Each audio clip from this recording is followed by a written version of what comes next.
On ne veut pas faire partie des agissements délétères du groupe Corian. Il veut fermer la maison de retraite de Sauveterre de Guyenne.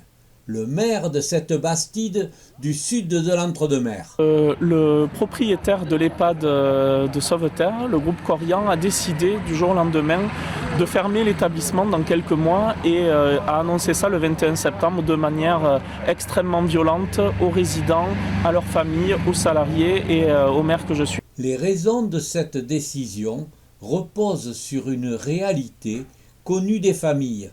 C'est-à-dire qu'on a été surpris. Alors, on est surpris. Non, on n'est pas surpris dans l'ensemble de savoir qu'ils nous arguent que le bâtiment est ancien. Ça, on le sait, est vétuste. Ce qui nous a surpris, c'est de l'apprendre comme ça, précipitamment, brusquement, de nous dire, voilà, cet établissement, maintenant, il n'est plus viable, il est trop ancien. On a étudié et pour qu'il soit aux normes, il faudrait réinvestir 11 millions d'euros. Le coût des travaux reste aux yeux du maire dérisoire. Corian doit assurer ses responsabilités. Ils ont une obligation absolue d'entretenir les locaux qu'ils ont rachetés. Et là, on nous explique qu'ils ont été incapables depuis 2018 de faire les travaux. Un groupe multimillionnaire.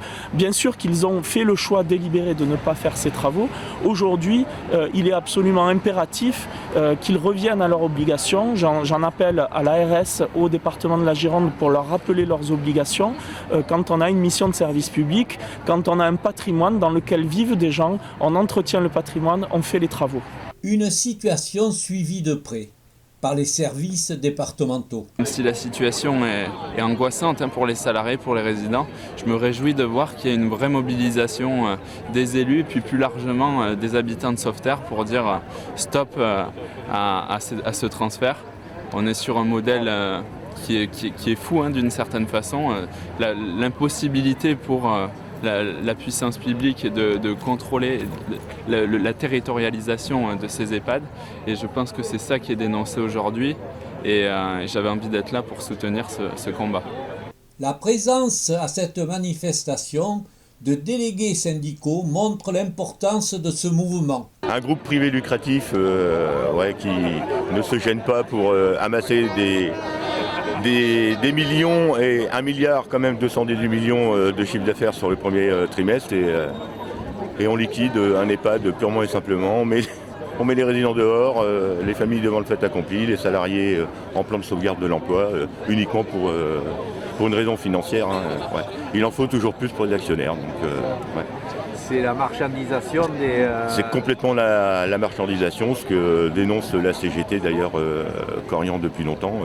On est pour un secteur public dans toute la santé et ça éviterait les dérives et les malversations financières de ces grands groupes. Inacceptable. Ils n'ont pas investi, ils n'ont rien fait pour. Tant qu'ils ont pu en sortir de l'argent, ils le font. Et le jour où ils trouvent que ça rapporte plus assez, ils balayent d'un revers de main ce qui existe, sans même se soucier. Effectivement, pour eux, les personnes âgées du secteur, c'est pas grave, c'est pas leur problème en fait. Voilà, ça c'est pas... On ne peut pas admettre ce genre de choses. On trouve que les structures de proximité, c'est quand même ce qui permet le plus de conserver le lien social. Christophe Miqueux insiste sur l'ampleur de la manifestation et sur le lien évident, celui des élus du territoire. Les élus, on le voit en écharpe, Rémi est là, Mathilde, Myriam, enfin tous les élus du territoire sont venus et viennent apporter leur soutien parce qu'il y a quelque chose qu'il faut bien avoir en tête. Quand Corian attaque cet EHPAD, c'est non seulement la commune et la population de Sauveterre qui l'attaquent, c'est le territoire dans sa globalité qui l'attaque, c'est même la Gironde à laquelle il s'attaque et donc évidemment c'est inacceptable et tous les élus ont bien conscience de ce caractère. Et je vous le dis, on va aller jusqu'au bout et on va gagner.